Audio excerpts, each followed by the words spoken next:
Hi hello friend, welcome to my blog.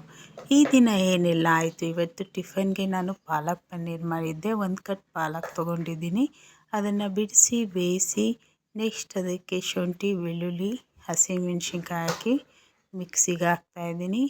ನೋಡಿ, ಪನ್ನೀರ್ ಇದು ಮನೆಯಲ್ಲಿ ಮಾಡಿರೋಂಥದ್ದು. ಈಗ ರುಬ್ಬಿದಂಥ ಪಾಲಕ್ಕಿಗೆ ಒಗ್ಗರಣೆ, ಎಣ್ಣೆ ಹಾಕಿ ಪಲಾವ್ ಎಲೆ, ಚಕ್ಕೆ, ಲವಂಗ ಒಂದೊಂದು ಹಾಕಿ ಈರುಳ್ಳಿ ಮತ್ತು ಟೊಮೊಟೊ ಹಾಕಿ ಚೆನ್ನಾಗಿ ಎಣ್ಣೆಯಲ್ಲಿ ಹುರ್ಕೋಬೇಕು.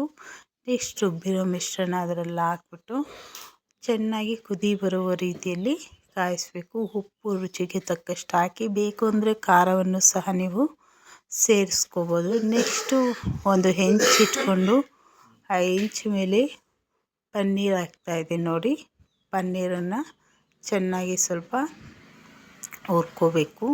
ಬ್ರೌನ್ ಕಲರ್ ಬಂದಮೇಲೆ ಅದನ್ನು ತೆಗೆದು ಒಂದು ಪಾತ್ರೆಯಲ್ಲಿ ಹಾಕ್ಕೊಂಡೆ.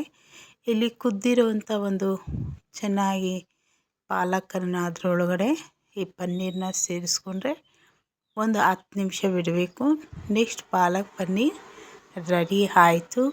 ಮತ್ತು ಇದಕ್ಕೆ ಕಾಂಬಿನೇಷನ್ ಚಪಾತಿ ಮಾಡ್ತಾಯಿದ್ದೀನಿ. ನೋಡಿರಿ, ಚಪಾತಿ ಮತ್ತು ಬೀಟ್ರೋಟ್ ಇತ್ತು, ಹಾಗಾಗಿ ಬೀಟ್ರೋಟ್ ಪಲ್ಯ, ಚಪಾತಿ, ಪಾಲಕ್ ಪನ್ನೀರು ಇಷ್ಟು ಇವತ್ತಿನ ಟಿಫನ್ನು. ನಾನು ನಮ್ಮ ಮನೆಯವರು ಮಕ್ಕಳು ಎಲ್ಲ ಸಹ ಟಿಫನ್ ಮಾಡ್ಕೊಂಡ್ರಿ. ನೋಡಿ ಎಷ್ಟು ಚೆನ್ನಾಗಿದೆ ನೋಡೋದಕ್ಕೆ. ಬೀಟ್ರೂಟ್ ಪಲ್ಯ, ಪಾಲಕ್ ಪನ್ನೀರು ನೋಡಿ, ಮಕ್ಕಳಿಗೆಲ್ಲ ಊಟ ಬಡಿಸ್ತಾ ಇದ್ದೀನಿ. ಅವರೆಲ್ಲ ತಿಂದರು. ನೆಕ್ಸ್ಟು ನಾವು ಸ್ವಲ್ಪ ಬ್ಯಾಂಕ್ಗೆ ಹೋಗೋ ಕೆಲಸ ಇತ್ತು, ಹಾಗಾಗಿ ನಮ್ಮ ಮನೆಯವರು ಮಕ್ಕಳು ನಾವು ರೆಡಿ ಆಗ್ತಾಯಿದ್ದೀರಿ. ಆ ಒಂದು ಸಣ್ಣ ಕ್ಲಿಪ್ಪು ನೋಡಿ. ಬ್ಯಾಂಕಿಗೆ ಹೋಗಿ ಮಕ್ಕಳಿಗೆ ಪಾಸ್ಬುಕ್ ಮಾಡಿಸ್ಬೇಕಾಗಿತ್ತು, ಸ್ಕಾಲರ್ಶಿಪ್ದೆಲ್ಲ.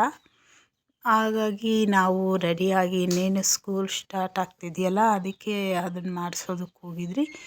ಈ ವಿಡಿಯೋ ನಿಮಗೆ ಇಷ್ಟ ಆದರೆ ಲೈಕ್ ಮಾಡಿ, ಶೇರ್ ಮಾಡಿ, ಕಮೆಂಟ್ ಮಾಡಿ. ಮತ್ತೆ ಸಿಗೋಣ ಇನ್ನೊಂದು ವಿಡಿಯೋಲಿ. ಬಾಯ್.